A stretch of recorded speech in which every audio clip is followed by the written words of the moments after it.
I am Sarah Seatley, the Senior Program Coordinator for the Office of Interdisciplinary Programs. On behalf of our office and the Interprofessional Educators and Practitioners Association, I want to thank you for your willingness to help with the facilitation of All Professions Day 1. Let's begin the training by reviewing a few of the facilitator tips provided by the IEPA Curriculum Committee. A few things to keep in mind when facilitating in a virtual environment. First, research shows that facilitating groups in an active way, including calling on participants to share, is key to increasing engagement and effectiveness. Give students an early heads up that they will be invited to share during the breakout. This can help students stay attentive throughout the discussion and ready to participate. Next, we recommend using round-robin responses to encourage and allow everyone time to speak. This helps to ensure everyone's voice and perspective is valued in the discussion. It's important to give students a few extra seconds to answer when teaching online. It can take longer for participants to digest and respond to information over video, and there may be technical delays to contend with, so use the extra seconds as an opportunity to pause before asking a follow-up question or calling on a volunteer. Finally, remember to mute your mic or limit background noise when not speaking. This helps to prevent feedback and make sure that the discussion can be heard by others in the group. These tips, along with a few others, are available on page 4 of the Facilitator Guide for review as needed. We'll now move on to the format for APD1. The session will begin as a large group where your Zoom host will play the first video of our MCs. We'll move to small breakout rooms where each facilitator will lead a group of students from multiple disciplines through activities and discussion. Once in the breakout room, you will stay there with your student group for all activities. The Zoom host will broadcast the remaining activity videos directly into your breakout room. This is a new method of running the session that we will be piloting for this year. This should not change anything on your end as the facilitator, but will hopefully simplify the process and give you and your group more time for effective discussion. You have been emailed a copy of the Facilitator's Guide for your use in the session, and it will also be available via OneDrive. This link is also included in your calendar invite and will be shared in the chat at the beginning of each session. Your Zoom host, either Margaret Robinson, Vanessa Padron, Rama Osman, or myself, will manage the videos, breakout sessions, and troubleshooting as needed. Please note, the students in your breakout group may vary slightly over the course of the session due to possible connectivity issues.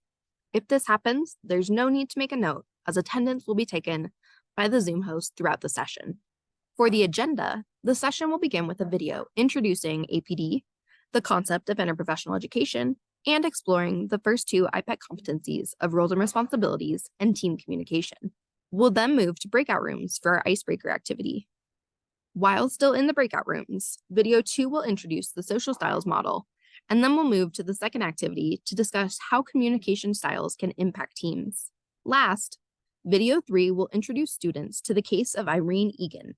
This case will give student teams an opportunity to put what they've just learned into practice. After the video, we will begin our final activity to discuss how best to care for Irene. After the discussion and debrief, you will return to the main session, and your Zoom host will share the final video from our MCs and a link to the JTOG evaluation to wrap up the session. Please note, we will stay on schedule and should conclude within 2 hours. Now, let's walk through what to expect with each activity. Our first activity is the Roles and Responsibilities Icebreaker. Once in the breakout room, each facilitator will share the hyperlink to the Roles and Responsibilities document in the chat. The document is located in the Activity 1 folder in both the zip folder attached to your calendar invite and on the OneDrive. You'll start the activity with a team member answering the questions from the document and go around the team. It generally takes each team member about 2 minutes to answer the questions. Please invite students to use the chat box to share their email addresses with their teammates if they would like. We have allotted 30 minutes for this activity. Your Zoom hosts will post messages to alert you to the time remaining. After 30 minutes, your host will let you know to wrap up the session, and then we'll play the second video to your breakout room. The second activity is the social styles assessment and discussion. During the second video, students will be asked to open the social styles assessment link at tinyurl.com APD social. After the video, students will be given 5 minutes to complete the assessment on their device. After 5 minutes, the Zoom host will message all breakout rooms to move to a 15-minute debrief.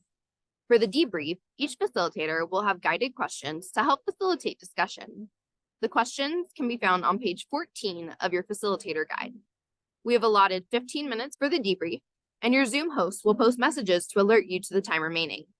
After the 15 minutes, your host will let you know to wrap up, and then we'll play the third video to your breakout room.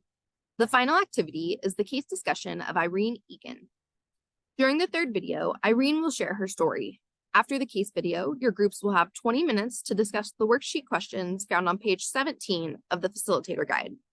Then you will have 15 minutes to debrief with your group.